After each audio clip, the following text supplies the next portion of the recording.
Istriku Gadis Smart. Bab 121. Sejak siang, aku sudah sibuk membantu Natasha di dapur. Dia akan memasak banyak hidangan raya hari ini. Aku tak boleh membiarkannya sibuk sendiri. Sayang, itu bumbu-bumbunya tolong di blender ya. Aku susah nih sama baby Darren yang rewel terus. Natasha berkata dengan terus mengayunkan baby Darren yang memang sejak tadi rewel.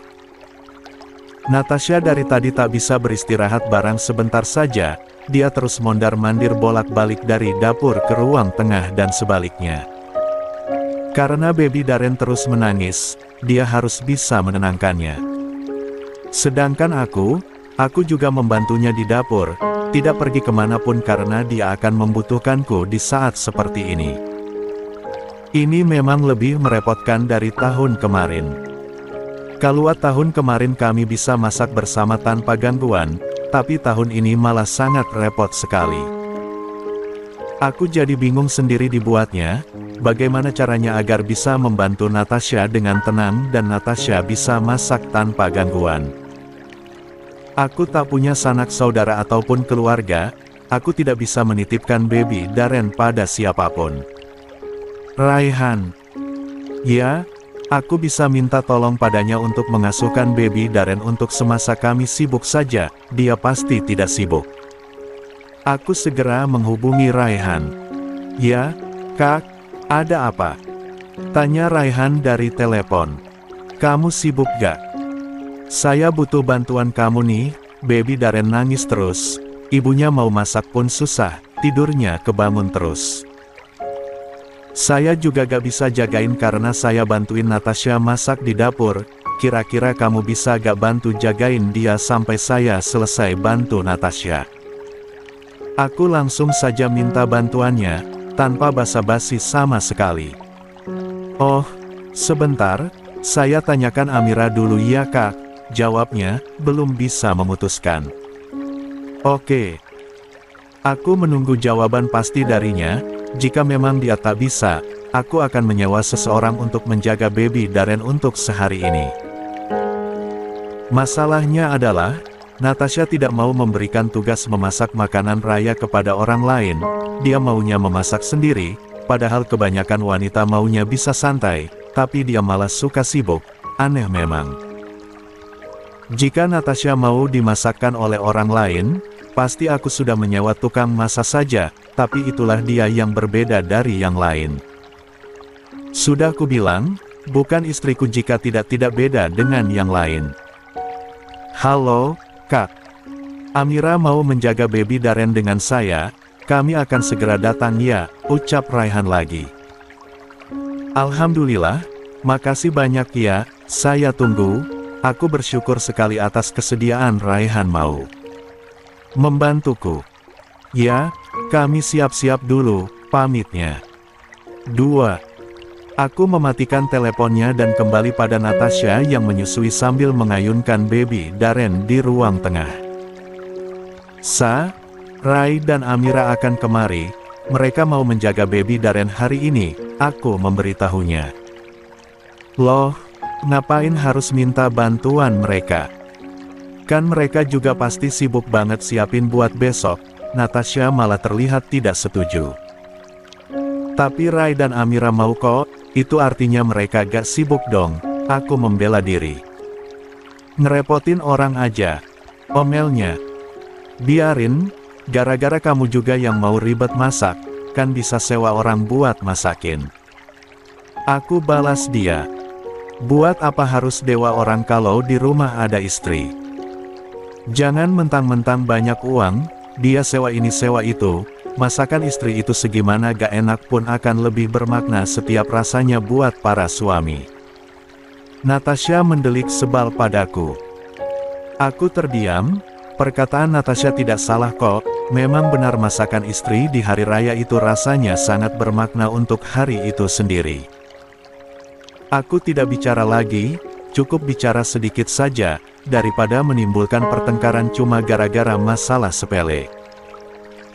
Katanya, wanita kalau sedang kesal atau marah-menarah jangan diladeni, karena urusan bisa panjang, sampai bisa mengungkit masalah pada zaman purba juga. Hahaha. 20 menit kemudian. Ting tong. Bel rumah berbunyi. Aku buru-buru pergi ke pintu masuk, itu sudah pasti Raihan yang datang. Assalamualaikum, ucapnya, ketika pintu sudah kubuka. Waalaikumsalam, jawabku. Raihan datang dengan Amira juga, mereka menyalamiku. Yuk masuk. Aku mempersilahkan mereka masuk. Adik dan adik iparku itu masuk dan duduk di ruang tamu setelah dipersilahkan. Di mana baby Darennya, Kak? Raihan langsung menanyakan baby Daren. Masih sama mominya, sebentar ya saya panggilkan dulu, jawabku. Aku langsung menemui Natasha di ruang tengah dan memberitahunya kalau Rai dan Amira sudah datang.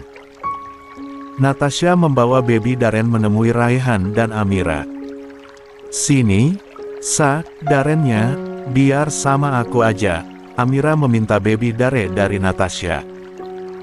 Aduh, Kak Rai, Kak Amira, maafin suamiku ya, dia ngerepotin deh. Dia memang agak tantrum kalau lagi kayak gitu. Celetuk Natasha meminta maaf pada mereka dan mengatakan aku tantrum. Hish. 3. Enak saja aku dibilang tantrum, untung saja dia cantik, kalau tidak pasti sudah aku masukkan dia ke karung dan jadikan dia makanan harimau. Aku mendelik padanya dan dia memasang wajah juteknya seketika. Nggak apa-apa, Lagian aku gak sibuk kok, kami lebaran di rumah orang tuaku dan kebetulan aku gak disuruh apa-apa.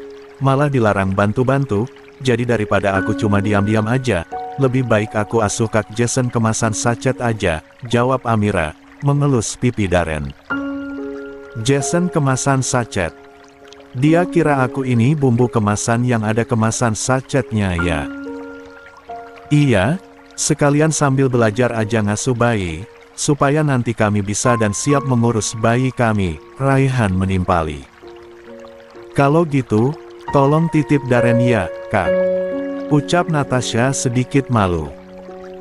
Iya, kamu kalau mau masak aja, jangan merasa terganggu karena baby Daren ya, biar aku yang jaga sama Mas Rai, jawab Amira dengan senang hati mau menjaga baby Daren. Kamu puasa gak, Mir? Tanyaku. Enggak, Kak. Kebetulan memang aku lagi sering mual-mual, jadi Mas Rai larang aku puasa dulu, jawabnya. Oh, kalau kamu gak puasa, kita akan siapin camilan buat kamu ya, gak usah sungkan-sungkan, anggap saja rumah sendiri. Duh, jadi ngerepotin kakak nih, gak usah Kak, aku udah makan kok, Amira sungkan. Makan, kan di rumah kamu, di sini beda cerita, balasku. Amira tersenyum dan menganggukkan kepala. Aku dan Natasha mempersilahkan mereka untuk bebas melakukan apa saja di rumah kami, asal mereka mau menjaga anak kami. Raihan dan Amira yang pemalu itu, tidak banyak bicara, hanya tersenyum lebih banyak. Ah, dasar. Kadang aku berpikir, bagaimana Amira bisa hamil kalau keduanya sama-sama pemalu. Aku dan Natasha kembali sibuk di dapur, kali ini kami bisa masak-memasak dengan lancar bebas hambatan. Natasha hanya terganggu saat baby Daren ingin menyusu saja dan itu pun tak lama, hanya beberapa menit saja. Setiap lebaran, aku yang biasa sibuk di kantor, memakai setelan rapi dan disegani para pekerja. Tapi di hari sehari sebelum lebaran, aku tak berbeda jauh dengan para bapak-bapak di luar sana yang membantu istrinya di dapur menyiapkan hidangan lebaran. Entahlah. Namun aku sangat suka bisa membantu Natasha di dapur, rasanya lebih menyenangkan daripada hanya memegang berkas dan tombol keyboard laptop. Sayang, aku malu loh sama Kak Rai dan Kak Amira, kita jadinya ngerepotin, ucap Natasha, sambil mengaduk-ngaduk masakan di wajan. Ngerepotin apa? Mereka bilang juga gak apa-apa jagain Daren, sambil belajar juga. Mereka, kan bakal. 4. Punya anak sebentar lagi, biar gak kaku nantinya, jawabku. Iya, tapi tetap aja rasanya gak enak banget nyuruh mereka kesini cuma buat jagain baby Darren. Takutnya Kak Amira nanti mikir, kalau kita ini pelit gara-gara lebih milih nyuruh mereka daripada sewa babysitter. Nggak akan, aku jamin deh mereka gak akan mikir begitu, mereka orang-orang baik. Natasha tidak bicara lagi, dia melanjutkan pekerjaannya memasak. Aku juga membantunya mengupas kentang yang akan digoreng.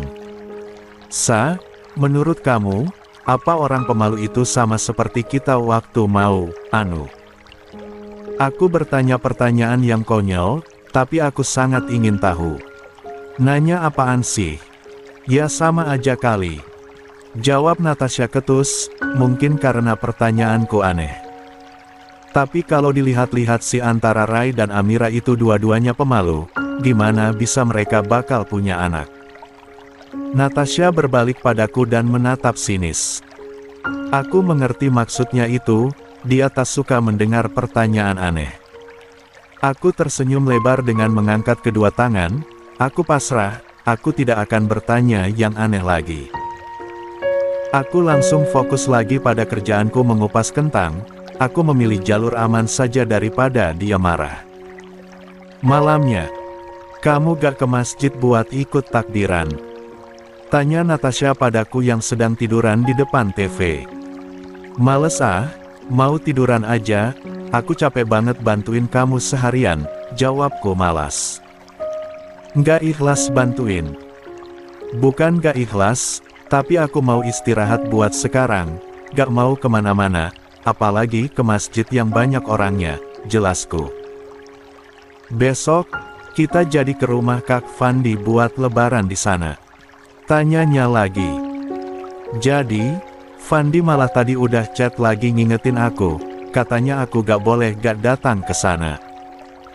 Soalnya dia siapin banyak makanan juga, sekalian mau kumpul sama keluarganya, jawabku. Oh, kalau ada keluarganya Kak Fandi aku bakal malu dong, aku gak terlalu kenal mereka soalnya. Santai aja, mamanya Fandi baik kok, dia malah sama Laila aja sayang banget.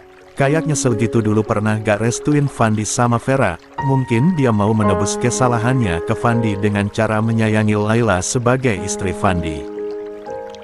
Pasti nyesel banget sih, soalnya mamanya Kak Fandi itu gak suka banget sama Kak Vera, sampai suka bikin Kak Vera sakit hati. Mungkin juga mamanya Kak Fandi ngerasa nyesek atas kematian Kak Vera itu, secara, kan dia udah jahat banget sama Kak Vera sampai-sampai pengen misahin keduanya.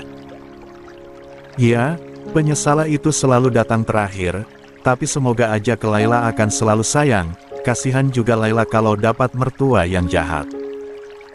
Dia gadis baik-baik, soleha pula, gak ada alasan buat mamanya Fandi gak sayang sama menantu sebailek dia. Aku masih gak ngangka Kak Fandi sama Laila bisa menikah, sekarang malah udah punya anak aja. Padahal kan mereka awalnya bertemu di rumah ini secara gak sengaja, aku pikir gak akan sampai di titik ini karena masa lalu Kak Fandi, tapi alhamdulillah kalau udah jodoh mah bisa bersatu atas izin Allah. 5. Siapa sih yang tahu dengan takdir manusia? Terkadang yang kita pikir gak mungkin itu menjadi hal yang sangat mungkin. Karena Tuhan adalah pemilik skenario terbaik dalam hidup. Iya, sama seperti skenario cinta kita, yang menurut aku sangat unik dan langka. Natasha tersenyum sendiri, sepertinya sedang mengingat awal pertemuan atau pernikahan. Kami gak ngangka sih bisa nikahi bocah SMA yang cerewet dan centil kayak kamu, berasa mimpi. Hahaha. Aku tertawa ingat pertama kali menikah dengannya. Dia sangat cantik dan cerewet sekali. Sama aja, aku juga gak ngangka bisa nikah sama om-om yang jutek dan galak kayak kamu. Nyebelin banget tiap hari bisanya marah-marah terus. Balasnya, cemberut. Biarpun galak, tapi ganteng, kan? Yakin deh kamu itu suka lebih dulu sama aku. Iya, kan, Hem? Aku menggodanya. Enggak, kamu yang suka duluan. Elaknya. Alah, bohong, aku yakin kamu yang lebih dulu suka sama aku, karena aku ini ganteng dan keren, aku menyombongkan diri. Pede banget. Mana ada anak SMA suka sama om-om. Lagi-lagi dia mengelak. Sumpah demi apa kalau kamu gak suka aku lebih dulu? Tanyaku, menantang. Natasha tidak menjawab, gestur tubuhnya berubah. Seperti apa yang aku katakan memang benar adanya, kalau dia yang lebih dulu menyukaiku. Tanpa dia jawab pun, aku sudah tahu jawabannya. 6. Aku keluar terburu-buru dari kamar mandi, aku belum bersiap-siap, gara-gara bangun kesiangan. Seharusnya, hari ini aku bangun lebih pagi atau subuh tak usah tidur lagi saja, tapi karena aku sangat mengantuk sisa semalam merayakan malam takbiran di rumah bersama Raihan dan Fandi juga istri-istri mereka, aku jadi tidur lagi setelah salat subuh. Dan finally, aku bangun kesiangan. Baju koko yang waktu itu kamu beli di mana? Aku sedikit berteriak pada Natasha yang ada di dapur. Ada di lemari kok, udah aku setrika dan aku gantung. Salhutnya. Aku kembali membuka pintu lemari dan mencari baju koko yang dibelikan Natasha untukku untuk dipakai di hari raya. Tak butuh waktu lama, aku sudah menemukan baju itu, segera saja aku kenakan. Sambil sesekali melirik jam dinding karena takut telat ke masjid untuk salat Id, aku mengenakan celana dan sarung, juga peci yang memang dibelikan oleh Natasha satu set. Katanya, Natasha suka melihatku memakai baju koko dan peci, katanya aku lebih tampan dari biasanya, hahaha. Selesai berdandan, aku agak berlari keluar kamar dan menuruni tangga, aku harus cepat-cepat ke masjid. Jangan terburu-buru kayak gitu, nanti jatuh loh.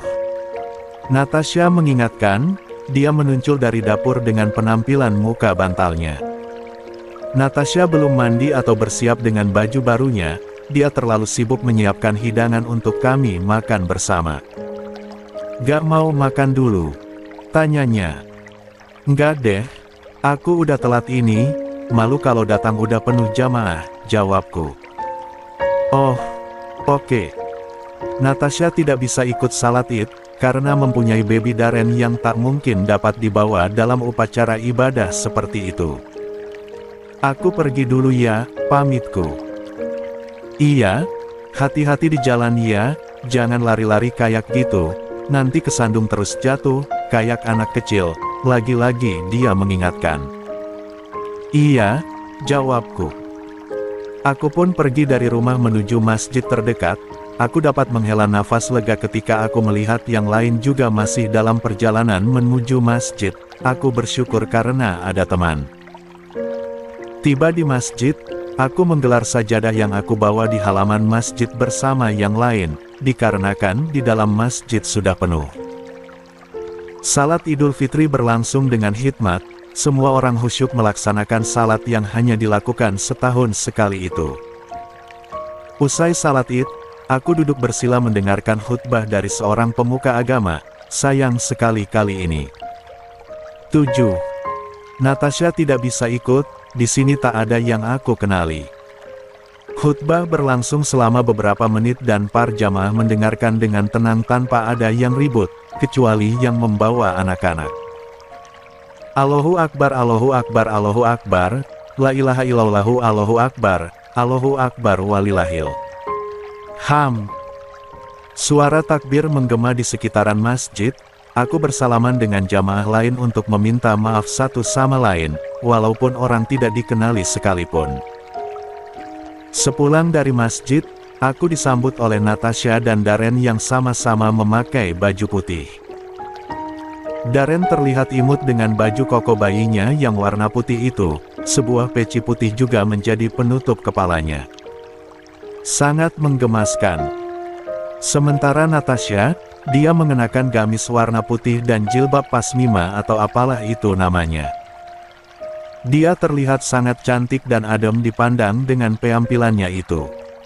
Assalamualaikum, ucapku ketika memasuki rumah. Waalaikumsalam, Dedi. Jawab Natasha. Dia mendekat ke arahku dan meraih tanganku. Natasha mencium tanganku takzim.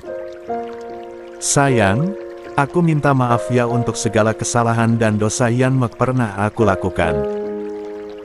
Aku minta maaf karena mungkin aku belum bisa jadi istri yang baik, banyak maunya, banyak mengeluh dan banyak mengatakan kata-kata yang gak berkenan di hati kamu. Tolong bebaskan aku dari beban dosa, baik yang aku sengaja ataupun tidak, tutur Natasha, meminta maaf padaku dengan sangat tulus. Aku memaafkan kamu apapun kesalahan dan dosa kamu itu, tapi kamu juga harus memaafkan aku ya. Aku banyak salah dan dosa sama kamu, aku sering bikin kamu nangis, sering bikin kamu jengkel dan juga sering bentak kamu. Tolong maafkan aku juga ya, aku juga meminta maaf padanya. Dan lagi, aku minta maaf untuk kepergian mereka. Orang tua Natasha, semoga kamu bisa melapangkan hati untuk selalu memaafkan aku atas dosaku itu. Aku nggak bisa melakukan apapun untuk membayarnya, aku cuma bisa berusaha membahagiakan kamu untuk menebus dosaku. Aku menambahkan dengan sangat sedih, ini selalu aku lakukan setiap lebaran, meminta maaf padanya untuk kejadian yang sudah lalu itu. Ya, walaupun aku tahu itu sudah lama dan tak seharusnya aku bahas lagi, tapi bagiku sendiri itu adalah sebuah kesalahan yang akan selalu aku mintai maaf darinya. Aku udah maafin kamu untuk semuanya, kamu suami terbaik, kamu menjagaku dengan baik. Aku yakin bapak dan ibu akan sangat bahagia karena melihat anaknya ini dijadikan ratu oleh suaminya. Mereka juga pasti bangga karena memiliki seorang menantu yang selalu mengunjungi mereka dan mendoakan mereka, tutur Natasha, dia tersenyum walaupun air mata berlinang. Aku dan dia berpelukan, saling meminta maaf untuk kesalahan yang kami lakukan selama kami hidup bersama. Aku dan dia juga menangis haru, saling memaafkan adalah momen terbaik dalam setiap Idul Fitri. Aku menciumi Natasha dan Baby Darren bergantian, aku bahagia sekali karena dia dan Baby Darren melengkapi kebahagiaanku tahun ini. Makan dulu yuk. Sebelum pergi ke rumah Kak Fandi. Ajak Natasha. Menuntun tanganku ke ruang makan. 8. Kami duduk bersama di meja makan, berbagai macam hidangan hari raya tersaji di atas meja dan semuanya tampak lezat, membuat perutku yang sudah lapar sejak tadi semakin meronta-ronta. Aku membelah ketupat yang diberikan gadis genit saat itu, memotongnya menjadi kecil-kecil agar mudah dikunyah dan menambahkan opor ayam sebagai pelengkap. Aku makan dengan lahap, sambil menyuapi Natasha yang menggendong Baby Darren, nikmat sekali. Ketupat dan opor ayam adalah makanan kesukaanku, yang harus selalu ada di setiap momen lebaran. Dua makanan ini tidak boleh sekalipun tidak ada dalam menu sajian hari raya di rumah ini. Masakan kamu ini selalu enak, aku selalu merindukan opor ayam buatan kamu setiap lebaran, wajib dibuatkan sama kamu, bukan yang lain, ujarku, menyuapkan ketupat yang dilumuri kuah opor ke mulutku. Makasih, aku senang karena kamu selalu puji masakan aku, padahal aku gak tahu beneran enak atau enggaknya. Beneran enak kok, bukan hanya sekedar memuji, masakan kamu ini selalu enak dan bikin kangen, aku bicara jujur apa adanya. Natasha tersipu malu, dia salah tingkah. Apa kita akan menginap di rumah Kak Fandi? Tanyanya. Tentu. Kan rencananya kita akan menginap di rumah Fandi satu malam, jadi harus bawa baju gantinya Baby Darren juga, jawabku. Ya, kami akan pergi ke rumah Fandi Laila, untuk merayakan Idul Fitri di sana dan akan menginap selama satu malam, untuk merayakan kebersamaan dengan keluarga Fandi, keluarga Amira dan juga sanak saudara mereka malam harinya. Dikarenakan kami tidak punya keluarga, alhasil kami jadi ikut nebeng merayakan lebaran dengan keluarga orang lain, menyedihkan. Setelah selesai makan, Aku dan Natasha bersiap untuk pergi. Kami sudah mengunci rumah dan membawa barang bawaan kami, termasuk hampers lebaran untuk Fandi dan Laila. Nggak ada yang ketinggalan? Tanyaku. Natasha berpikir sejenak, mengingat-ingat apakah ada yang lupa dia bawa atau tidak. Kayaknya nggak ada deh, udah aku bawa semua kok, jawabnya. Yakin? Yakin? Ya udah, kita pergi sekarang, mudah-mudahan sana keluarga Fandi yang datang gak terlalu banyak, soalnya aku juga gak begitu kenal mereka sih, cuma kenal sama mamanya doang, ujarku. Iya, mudah-mudahan aja gak terlalu banyak yang datang, biar kita gak malu, balasnya. Kami pun pergi dari rumah, menuju sebuah keluarga yang utuh untuk bisa merasakan momen lebaran yang seru seperti yang lain. Terkadang aku sedih menangis di setiap hari raya tiba, karena aku tidak bisa mudik dan berkumpul dengan keluargaku seperti orang lain. Tapi, inilah takdir hidupku, harus menjadi yatim piatu yang tidak bisa menikmati keceriaan bersama orang tua. Teman-teman, walaupun aku merayakan hari kemenangan dengan keluarga orang lain, tapi aku harap 9. Kalian bisa tetap merayakan Hari Raya Idul Fitri bersama keluarga kalian setiap tahunnya. Aku harap kalian tidak sepertiku, seorang anak yatim piatu yang malang. Ku ucapkan, selamat Hari Raya Idul Fitri untuk kalian yang merayakan, semoga kalian sehat selalu dan panjang umur. Amin. Aku, Natasha dan Baby Darren mengucapkan, selamat Lebaran. Ending Season 1.